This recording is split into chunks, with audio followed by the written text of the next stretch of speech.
Good morning. Good morning.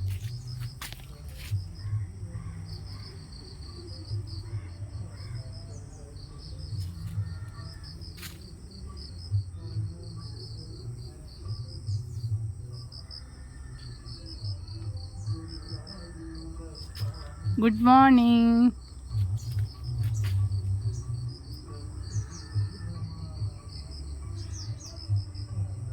ഇന്ന് പൂക്കളിന് പകരം പച്ചക്കറികളും വാഴയും കരിവേപ്പും തെങ്ങും അങ്ങനെയുള്ള വിഭവങ്ങളാകട്ടെ. Good morning.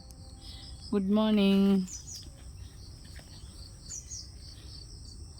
എല്ലാം സന്തോഷം തരുന്ന കാര്യങ്ങളല്ലേ. അപ്പം ഹാവ് എ ബ്ലെസ്ഡ് മൺഡേ. എല്ലാവരും ജോലിക്കൊക്കെ പോകാനുള്ള തയ്യാറെടുപ്പാണല്ലോ. അപ്പോൾ ഈ ആഴ്ച നല്ലൊരു ഗുഡ് മോർണിംഗോടുകൂടി സ്റ്റാർട്ട് ചെയ്യാം. ഓക്കേ.